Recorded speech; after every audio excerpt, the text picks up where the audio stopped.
Il y a le fast-food et le slow-food. Mais quand arrivera la nourriture du futur? On devrait s'en préoccuper, et pas seulement du goût qu'elle aura. Les fermiers utiliseront de la lumière pour les fermes d'intérieur. Notre devise, jeter un photon, c'est du gâchis. Vos hamburgers pousseront dans des éprouvettes. Et quand vous aurez un petit creux, vous mangerez ces insectes. On dirait un peu du pain grillé.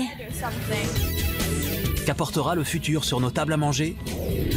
C'est ce que nous allons voir dans cet épisode d'Exploration, la science en 2050. Bonjour, je m'appelle Joe Pena. Bienvenue dans Exploration. Je suis dans un des plus grands temples de la nourriture des États-Unis, le marché couvert de Philadelphie. La quantité et la variété sont impressionnantes. La nourriture préoccupe beaucoup les grands esprits qui pensent à notre futur. Pourquoi? Parce qu'en 2050, la demande alimentaire aura augmenté de 70%. La production de nourriture a façonné l'histoire humaine et elle aura un impact considérable sur son avenir. Année après année, la technologie et la science nous permettent de constater les dégâts que nous faisons sur notre Terre. Il faut donc se poser la question, quelle doit être notre prochaine invention? Qu'est-ce qui nous permettra de résoudre ce problème? Dans 30 ans, nous serons 2 milliards de plus. Il va donc falloir se demander sérieusement comment nourrir tous ces gens. La nourriture que l'on consomme nécessite de l'énergie et des terres.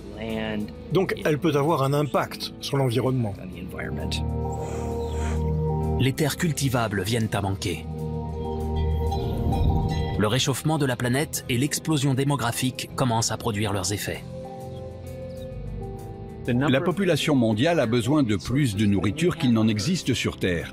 Concrètement, de nombreuses personnes n'ont pas d'accès à l'eau potable ou n'ont pas assez de nourriture pour manger à leur faim. Comme l'espace disponible pour faire pousser cette nourriture se fait rare, certains ont décidé de pratiquer l'agriculture dans des endroits nouveaux. Je suis allé au Texas, dans les locaux de Caliber, une entreprise qui pratique l'agriculture d'intérieur. Je suis dans l'une des plus grandes fermes verticales du pays, 150 000 mètres cubes. Pourquoi décider de faire pousser des choses comme ça, et non pas comme on l'a toujours fait? D'abord, c'est un gain d'espace, et en plus, ça permet d'économiser beaucoup d'énergie. C'est quoi l'agriculture verticale? C'est la méthode la plus efficace en termes d'espace pour faire pousser des plantes. On raisonne en 3 dimensions plutôt qu'en 2 dimensions. Le rendement de la ferme verticale est très bon. À l'intérieur, on peut cultiver toute l'année. Ça réduit les distances pour livrer la nourriture. Donc, le prix que paye le consommateur est plus bas. Et le fermier vertical peut faire ce dont tous les agriculteurs ont toujours rêvé: contrôler les conditions climatiques. Dans une ferme verticale, pas de sécheresse ou d'inondation. Pas de gel qui tue les plantes. Et le soleil, ou plutôt ces petites lampes à LED, brille jour et nuit. À quoi sert cette lumière rose? Notre devise, jeter un photon, c'est du gâchis. Il ne faut pas gaspiller l'énergie du soleil. La lumière qui nous entoure est appelée lumière blanche. En fait, elle se compose des 7 couleurs de l'arc-en-ciel. Ces couleurs génèrent des niveaux spécifiques d'énergie. Les plantes n'ont besoin que de 2 couleurs dans tout le spectre: le bleu et le rouge. C'est ça qui donne cette étrange couleur rose. Ces fermes sont appelées parfois maisons roses. Avec de la lumière rouge, les plantes poussent en hauteur et retombent. Ce n'est pas idéal. Avec de la lumière bleue, elles sont courtes. Donc pour que ça fonctionne, il faut un mélange des deux. Les fermes verticales consomment très peu d'eau par rapport à une ferme traditionnelle. Et ça, grâce au recyclage. L'eau est stérilisée, reminéralisée, réutilisée. On consomme moins d'eau chaque jour dans tout ce bâtiment pour faire pousser des plantes que dans un fast-food. Ah, incroyable! Même la NASA se met à la verticalité. Bientôt, il y aura des fermes verticales dans l'espace. Pour aller sur la Lune, sur Mars ou sur un astéroïde, il faut être capable de se ravitailler et de développer une autonomie alimentaire. C'est là qu'on a besoin de plantes. Et les fermes spatiales s'inspirent des fermes verticales sur Terre. C'est peut-être le début d'une révolution alimentaire. Si on peut installer des fermes n'importe où, alors en 2050, les maisons roses feront peut-être partie du décor en ville, sur la Lune et même sur Mars.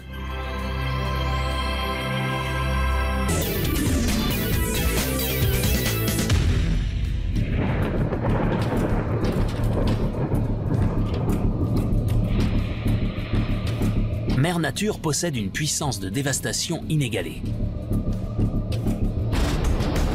Chaque année, les ouragans sèment la destruction partout dans le monde.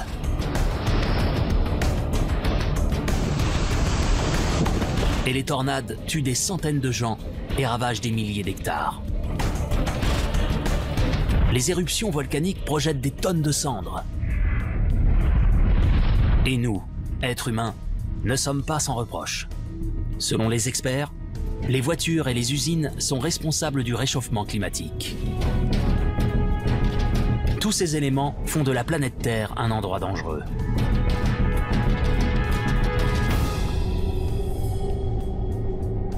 Le champ magnétique terrestre et l'atmosphère nous protègent des rayons cosmiques et ultraviolets. Sans ça, nous y passerions très vite. Certains considèrent même qu'un cataclysme est imminent et ont choisi de se préparer au pire. Ils construisent des bunkers souterrains et font des réserves de nourriture. Mais des scientifiques dans le Colorado ont développé différentes méthodes pour affronter l'avenir. Et ils font ça dans un immense entrepôt qui abrite des échantillons d'animaux et de plantes du monde entier.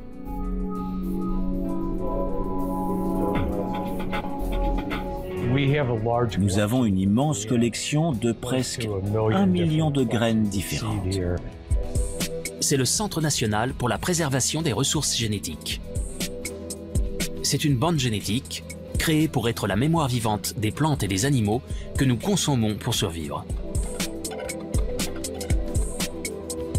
C'est un peu une version moderne de l'Arche de Noé. Et les scientifiques pensent avant tout à la sûreté du trésor qu'ils protègent. Pourquoi ? Parce que personne ne peut prédire l'avenir. Un de nos principaux objectifs est d'assurer la sécurité alimentaire du pays. Comme tous les êtres vivants, nos ressources alimentaires ont évolué pendant des millions d'années. Depuis que nous avons domestiqué les animaux et cultivé les plantes pour nous nourrir, ce processus s'est accéléré.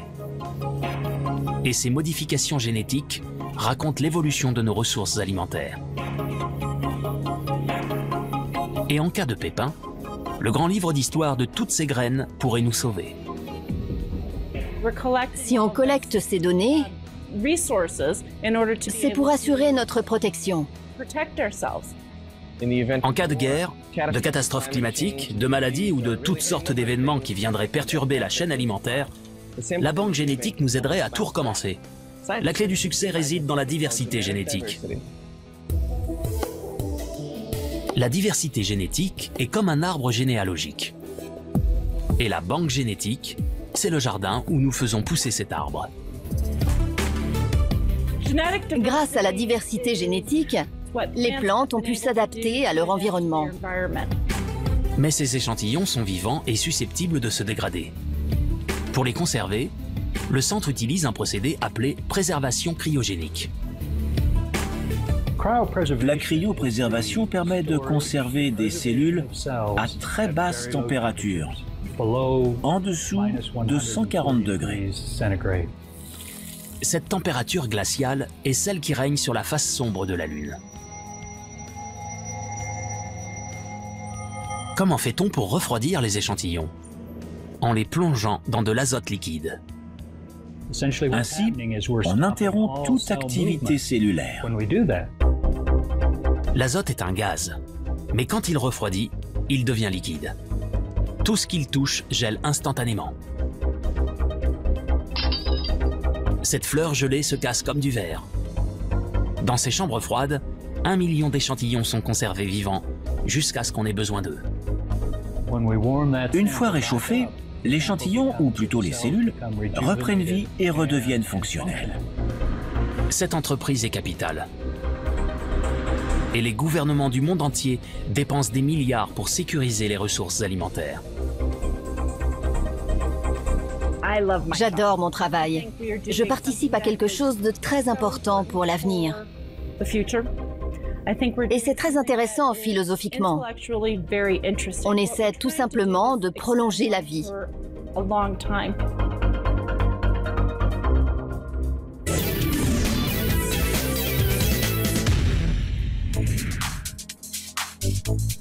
Qu'est-ce qu'on mange ce soir? Une question universelle. Et en général, c'est de la viande. Un Américain consomme en moyenne 125 kg de viande par an. 3 fois plus que dans les pays en voie de développement. Mais la situation évolue rapidement. La consommation de viande en Inde et en Chine va doubler dans les 20 prochaines années. Et cet appétit carnivore n'est pas sans conséquences pour la planète. 1/4 des gaz à effet de serre sont émis par la filière de la viande. Et les 3/4 des terres agricoles servent à produire de la nourriture pour le bétail. Certains appellent à repenser ce système. On doit inventer une nouvelle manière durable de satisfaire notre besoin de hamburgers et de nuggets. Il faudrait parvenir à combler cette envie avec une viande goûteuse et nutritive qui n'a pas besoin d'être tuée ou qui n'a pas brouté toute la végétation. Une viande qui a poussé dans une éprouvette. C'est exactement ce que font des chercheurs en Europe. De la viande de laboratoire. Les concepteurs appellent ça du bœuf de culture et affirment qu'il va révolutionner notre alimentation. Ça a le même goût, la même qualité, ce sera moins cher.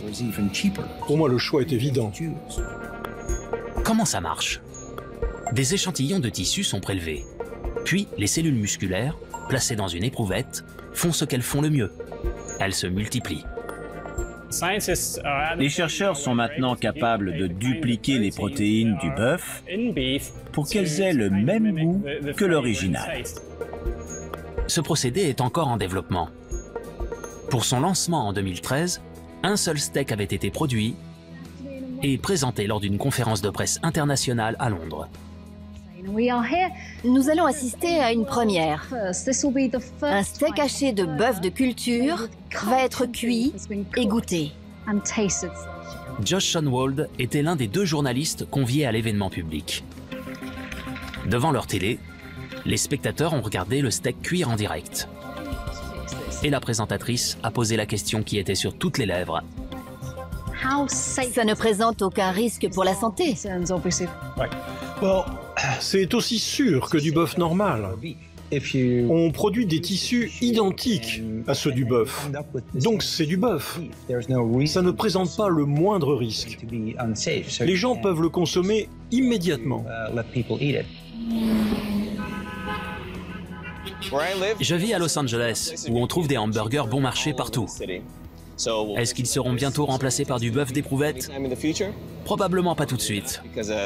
Au moment de son lancement, le steak coûtait 400 000 $ à produire. Le prototype a nécessité 5 années de développement avant d'être dévoilé. Des millions de personnes m'ont regardé manger une bouchée de ce steak. Alors, ça a quel goût? La texture, l'impression dans la bouche est celle de la viande. On a l'impression de mâcher un steak traditionnel.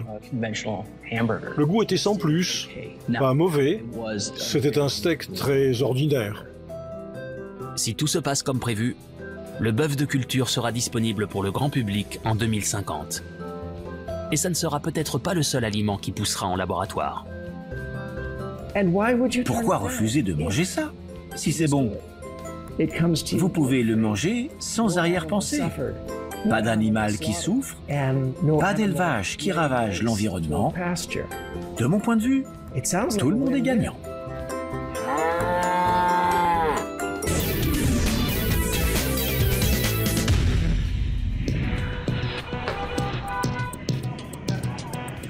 Ces touristes occidentaux se baladent sur un marché en Thaïlande. Ils aimeraient goûter quelque chose d'un peu inhabituel. Pari gagné avec ce restaurateur qui sert des plats exotiques à base d'insectes. 1, 2, C'est pas vrai. 3. C'est pas mal.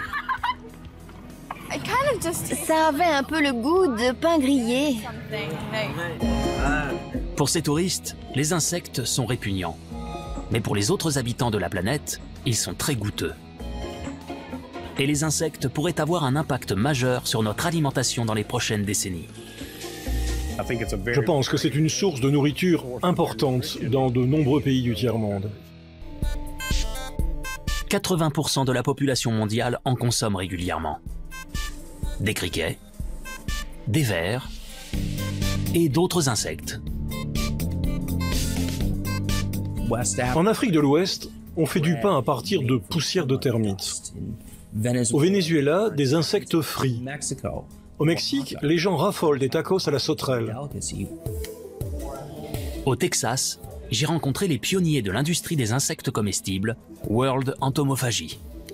C'est quoi l'entomophagie? C'est le fait de manger des insectes. Ento veut dire insecte et phagie veut dire manger. C'est simplement le terme scientifique.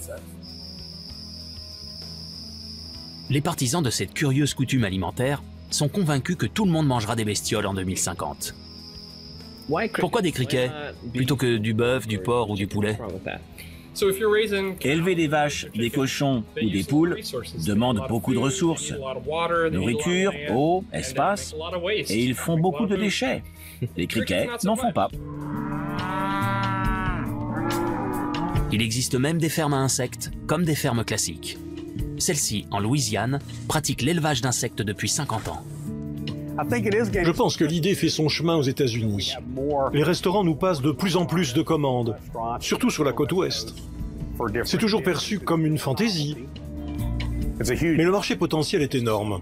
On travaille 7 jours sur 7. On est comme une vraie ferme. Et nous avons officiellement été reconnus comme une entreprise agricole par l'État de Louisiane. Un criquet ne vit que quelques semaines. Donc on peut les élever rapidement. Je suis du genre à vouloir tout essayer. Mais avaler un insecte, j'hésite.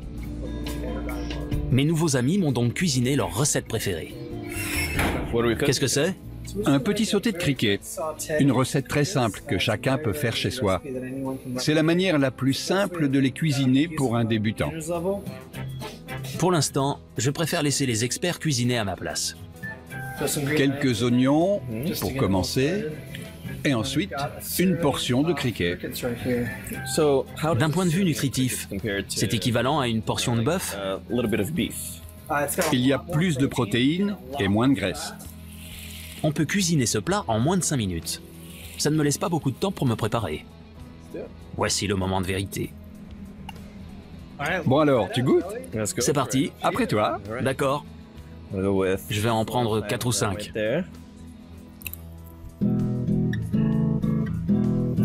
Pas mal, hein? Ça croustille? Je me sers. Prends aussi des oignons. C'est délicieux. On dirait pas vraiment des cacahuètes, mais ça a un goût de noix. J'arrive pas à mettre le doigt dessus. En tout cas, c'est bon. Finalement, ces petites bestioles ont été une surprise plaisante. J'ai dépassé le plus gros obstacle selon les fins connaisseurs du sujet, le côté dégoûtant. Oui, ces petites bêtes sont vilaines. La plupart des gens associent insectes et nuisibles. Ils pensent aux trucs répugnants et sales qui envahissent les cuisines. Mais ceux-ci ont été élevés dans un environnement hygiénique. Quel est le revers de la médaille? Il n'y en a pas. Les insectes sont sains et nutritifs. En plus, ils ne détruisent pas la planète. Et en 2050, les petites bêtes qu'on chasse de nos cuisines finiront peut-être dans nos assiettes.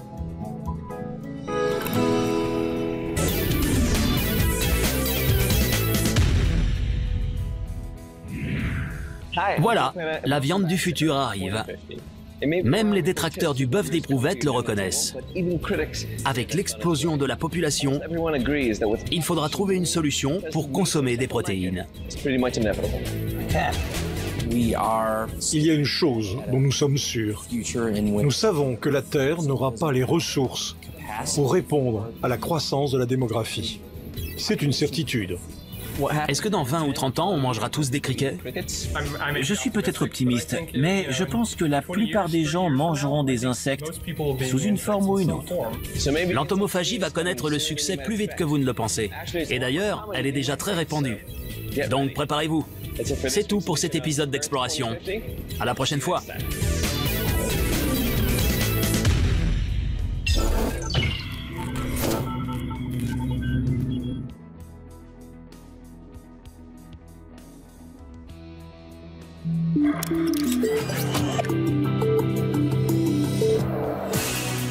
Exploration, la science en 2050, un nouvel épisode dans un instant sur Science et Vie TV.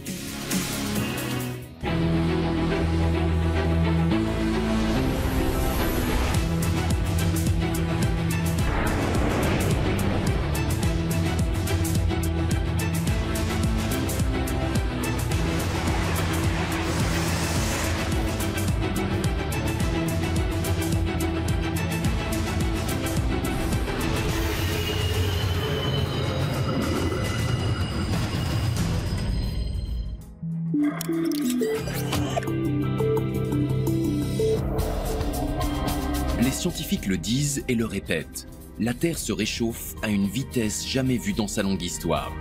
Il y a un lien direct entre le climat et le CO2 atmosphérique. Le changement climatique est devenu une réalité. Ses conséquences aussi. Aujourd'hui, nous pouvons encore agir pour ralentir le processus.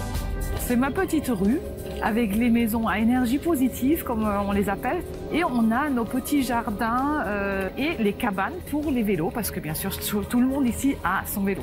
Mais sommes-nous tous prêts à faire l'effort nécessaire?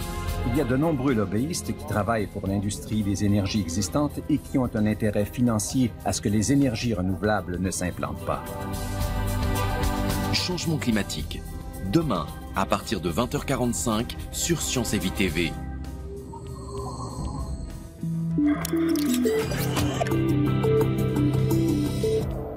Tempête solaire, tornades redoutables, tsunamis dévastateurs, chute de neige extrême. Découvrez les images inédites de phénomènes météorologiques exceptionnels sur Terre, mais aussi dans l'espace. Une série à couper le souffle sur les caprices les plus incroyables du ciel. Sur Saturne, lorsqu'il y a un ouragan, les vents atteignent 480 km/h. Les vents les plus violents sur Terre sont d'environ 260 km/h. On a de la neige dans le nez et dans la gorge. On peut à peine respirer et encore moins bouger. En un instant, tout ce que vous avez patiemment construit est balayé. La nature se déchaîne, dimanche à partir de 20h45 sur Science et Vie TV.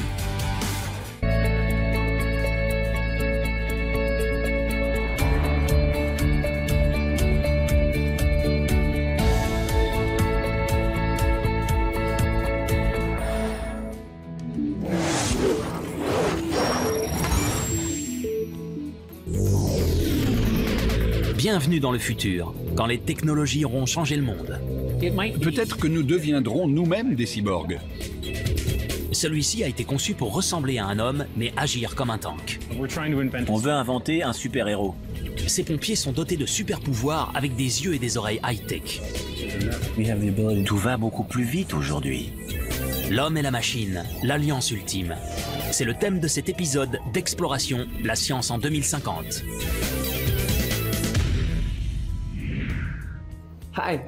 Je suis Joe Penna, bienvenue dans Exploration. Écoutez ça, c'est incroyable. Il y a à l'heure actuelle plus d'1 million de robots en fonctionnement sur Terre. Ça fait un robot pour 5000 personnes. Et ce sera bien plus en 2050. Bien sûr, ça va bouleverser nos vies et nos emplois.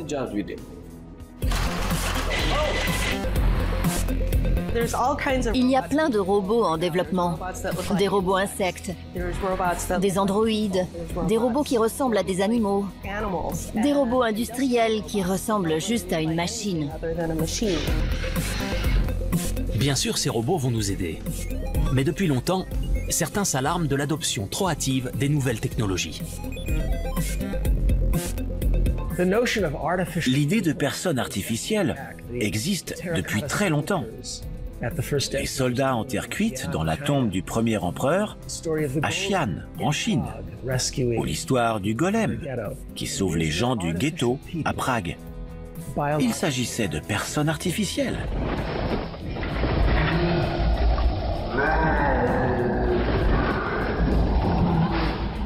Frankenstein, par exemple, est en fait une mise en garde sur la technologie. Ce n'est pas étonnant quand on sait que le roman d'épouvante a été écrit il y a presque 200 ans, à l'époque où les grandes usines mécanisées florissaient en Occident. Frankenstein est le premier cyborg. Le mot cyborg est composé de deux mots, cybernétique et organisme. Cyborg, c'est-à-dire que c'est à moitié vivant, à moitié mécanique. C'est une histoire universelle. La vie artificielle et la création de la vie artificielle sont des thèmes universels et anciens. On fait remonter son apparition à la Bible, aux mythologies grecques et romaines, à la Chine antique. Chaque endroit du monde a sa propre version. Voici la version moderne de Frankenstein, façon culture pop. Il s'agit d'un personnage du célèbre jeu vidéo Deus Ex, la révolution humaine, Adam Jensen. Ses super-pouvoirs proviennent de ses yeux et ses bras bioniques. La technologie présentée dans ce jeu est déjà utilisée ou en cours de développement. En 2050, Adam Jensen ne sera plus seulement un personnage dans un jeu vidéo. Je crois que c'est la prochaine étape de notre évolution. Une évolution guidée, une manière de véritablement former l'humanité en l'imaginant nous-mêmes. De nos jours, le concept de cyborg dépasse largement la fiction. C'est devenu une réalité qui fait partie de notre quotidien. Des paraplégiques peuvent marcher grâce à ces machines qui viennent compléter leur corps. Des machines, humanoïdes ou non, se chargent de faire notre travail à notre place.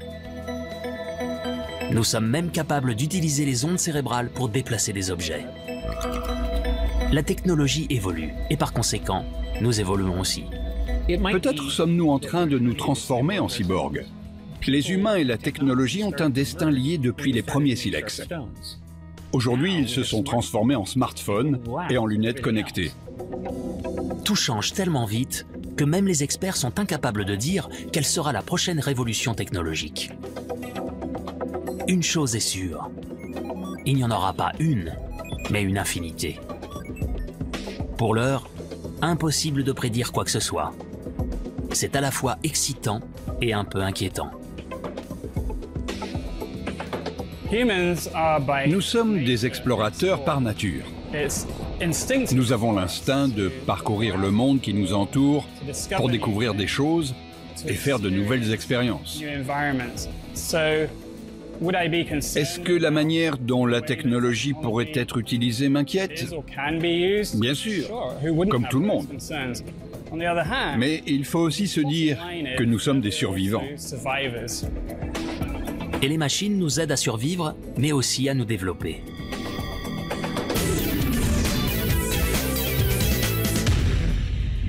De nos jours, l'homme et la machine deviennent partenaires dans des domaines plus nombreux et plus variés que ne l'avaient prédit les experts.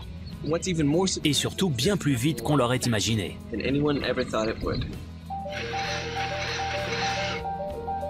Nous sommes à une époque de convergence. Les robots suscitent un intérêt remarquable sur toute la planète.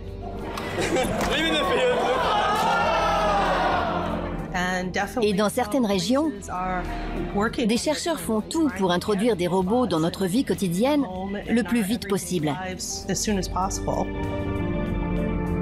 À l'heure actuelle, l'homme fait appel à la machine dans les endroits trop dangereux pour lui. Comme l'espace, où l'assistance de la machine est cruciale pour la survie et la recherche. On n'est pas toujours obligé de risquer la vie d'un astronaute. Il y a certaines tâches qu'un robot peut accomplir. Mais sur Terre également, il existe certains endroits où, sans combinaison moderne, l'homme ne pourrait s'aventurer seul. Prenez par exemple l'un des métiers les plus dangereux au monde. Les pompiers mettent quotidiennement leur vie en danger pour protéger leurs semblables.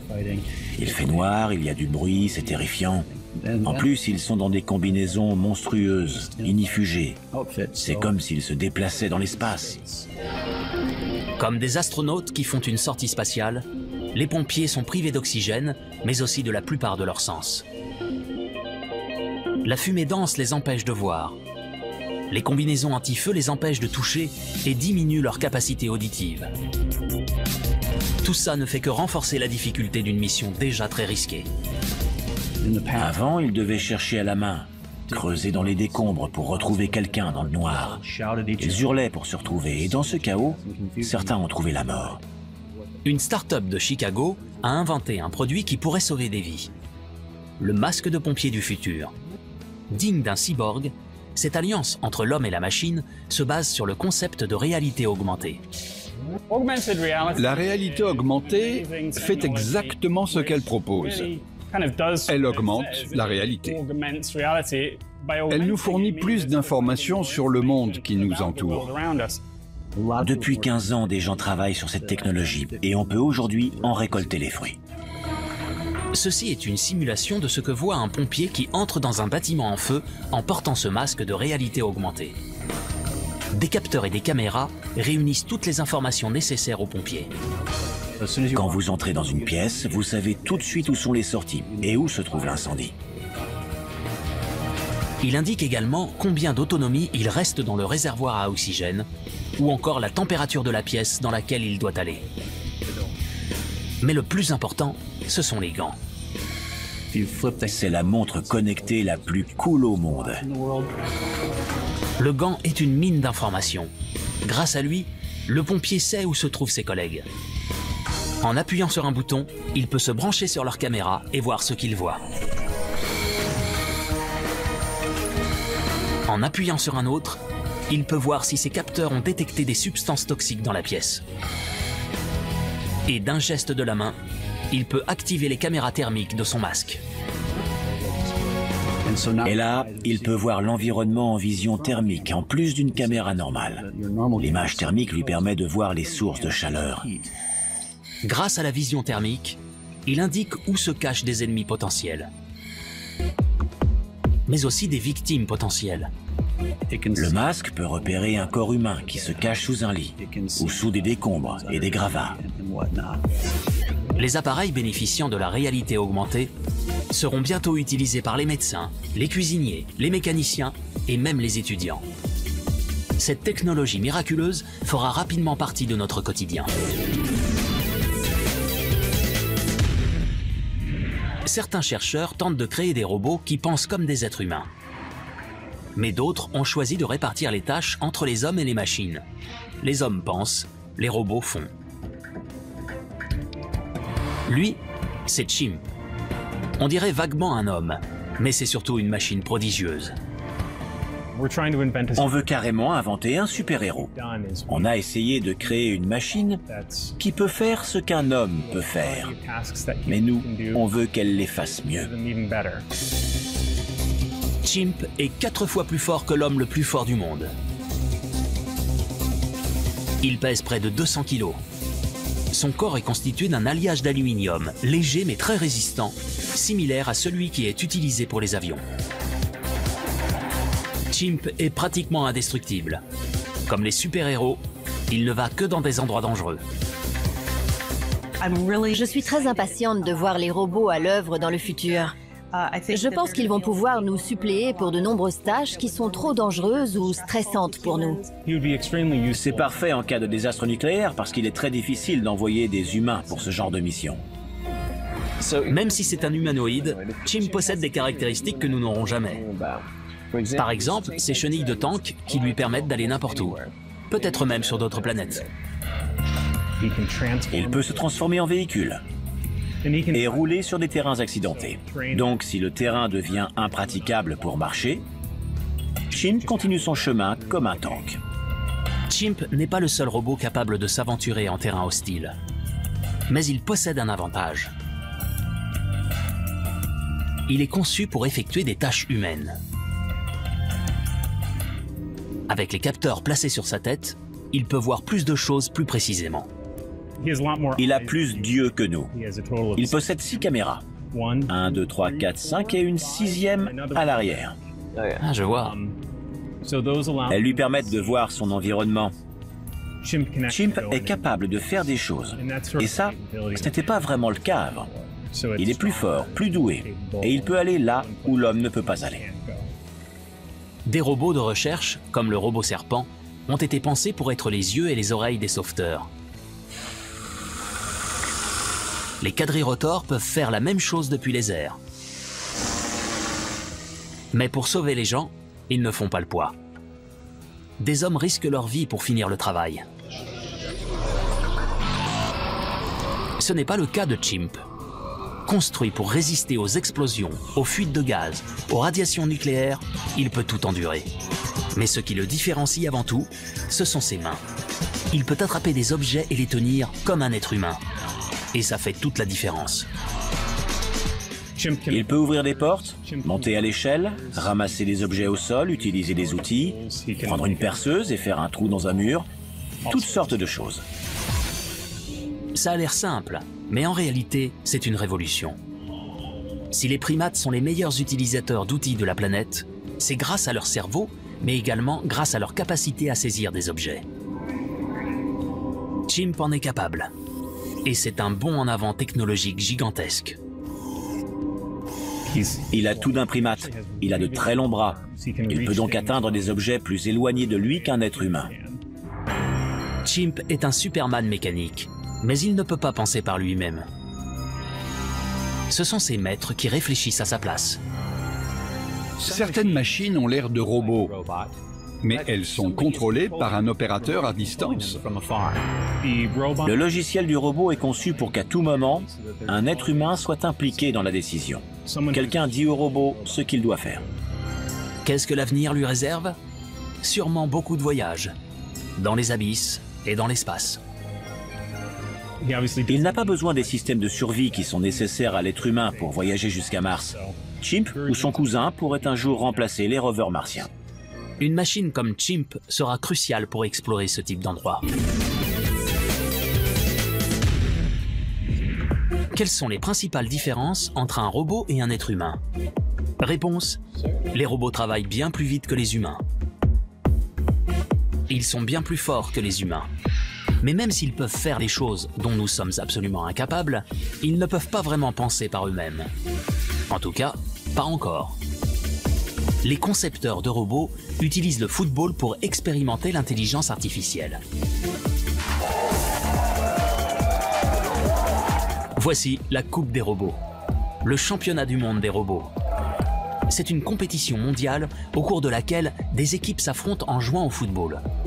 Mais une version mécanisée un peu moins rapide. Ce projet vise à créer une équipe de robots capable de se mesurer à la meilleure équipe humaine au monde. Les champions du monde, par exemple. Mais comment ces scientifiques comptent mettre ces robots au niveau des champions? D'abord, il faut leur apprendre à fonctionner seuls. Il n'y a pas d'opérateur à distance, pas de calcul informatique déporté. Ils ne font qu'utiliser leurs capteurs embarqués, leur propre puissance de calcul et leur moteur pour jouer au football. Ces petits gars ressemblent à des jouets. Ce sont presque des jouets. Mais il y a une différence. Ils font comme les humains. Ils apprennent de leurs erreurs. Chaque fois qu'ils tombent et qu'ils se relèvent, ils apprennent quelque chose. Ce concept aura d'immenses répercussions à l'avenir. Tous les robots de la compétition sont identiques, à l'exception du logiciel, c'est-à-dire leur cerveau. Et ils deviennent plus malins chaque fois qu'ils jouent. Le football est un ensemble de défis. Une balle qui bouge, des adversaires, des décisions constantes sur le placement quand on n'a pas la balle. Est-ce qu'il faut défendre, tirer, passer la balle? Et en plus, ils doivent penser à tout ça très vite. Les robots travaillent leur mémoire en s'entraînant. Ils apprennent à viser la balle, à reconnaître leurs coéquipiers, à aller vers le but. Et comme les humains, ils tombent, ils ratent la balle ou font une passe au mauvais joueur. Mais c'est justement le but. Un opérateur humain ne pourra jamais anticiper toutes les possibilités. Donc il faut vraiment que ces machines soient capables d'apprendre par elles-mêmes. Sinon, il faudrait passer son temps à programmer chacune des possibilités. C'est comme nous, humains. Quand quelque chose se passe mal, on analyse pour ne pas recommencer. Ouais. À quoi servent ces petits robots autodidactes? La réponse est simple. Un robot plus intelligent est aussi plus sûr, donc il est prêt pour être accueilli à la maison. Je vous présente Herb, le robot valet explorateur d'intérieur.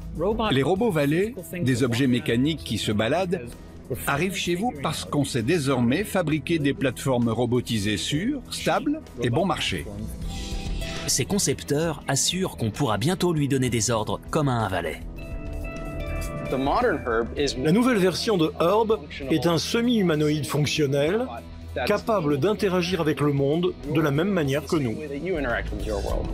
Il a été conçu par le laboratoire de robotique de l'université Carnegie Mellon. Ces spécialistes de la robotique n'en sont pas à leur coup d'essai.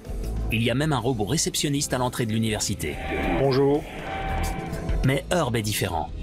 Comme les robots footballeurs, il est capable d'apprendre patiemment à faire son travail. Il fait des erreurs, mais il s'améliore à chaque fois. Vous pouvez lui dire « va me cuisiner un repas » ou bien « va me chercher un livre dans la bibliothèque ». Il sera capable de comprendre la demande. En 2050, Herb et ses confrères seront chez nous, mais aussi sur notre lieu de travail, dans nos écoles et même dans nos hôpitaux. À l'heure actuelle, les meilleurs robots qui travaillent avec des humains sont bardés de coussins. Comme ça, s'ils vous cognent, ils ne font pas mal. Et certains créateurs pensent même à des robots pour aider les personnes âgées. Ces robots qui ont l'air de s'amuser sont en réalité à l'avant-garde et sont les ancêtres des robots qui vivront à nos côtés dans le futur. Nous en sommes au tout début. Dans 10 ans, je suis sûr que ces robots auront l'air de vieilles machines obsolètes.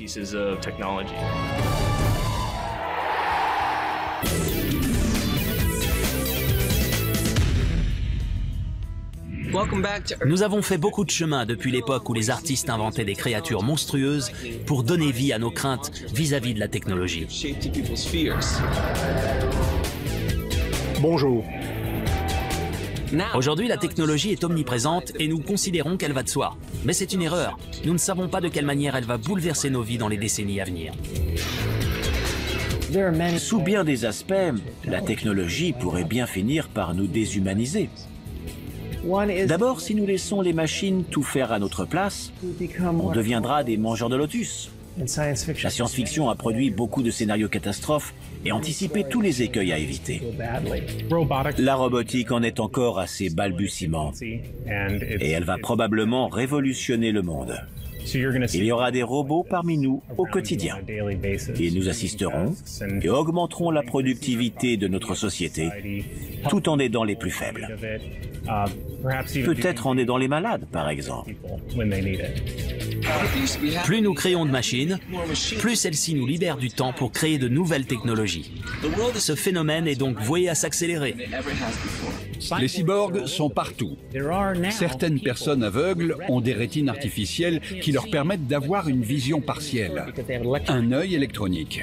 Et certaines personnes ont des bras robotisés qui ne sont pas qu'un câble et un crochet, mais qui sont capables de répondre à des signaux transmis par le cerveau du patient et qui fonctionnent comme un vrai bras. C'est très dur de prédire le futur dans 35 ans. Mais si on regarde 30 ans en arrière, le progrès est considérable. Essayer d'anticiper ce qui va se passer dans plus de 10 ans est très dur. Mais à mon avis, il y aura sûrement des capteurs intelligents partout. Le téléphone cellulaire est une invention récente. Eh bien, il va être miniaturisé et on va voir apparaître et proliférer des déclinaisons de ces dispositifs de calcul et de communication. Aujourd'hui, on est capable de traiter les données bien plus rapidement. C'est ça que propose cette technologie. Elle donne les outils, les clés pour traiter les données plus rapidement et prendre de meilleures décisions plus rapidement. Les nouvelles technologies permettent aux chercheurs d'inventer de nouvelles technologies. Dans cette accélération, nous n'avons qu'une idée floue de ce qui nous attend. Et même les inventeurs les plus avant-gardistes sont convaincus qu'ils ne sont pas au bout de leur surprise. C'est tout pour cet épisode d'Exploration, la science en 2050. À la prochaine fois.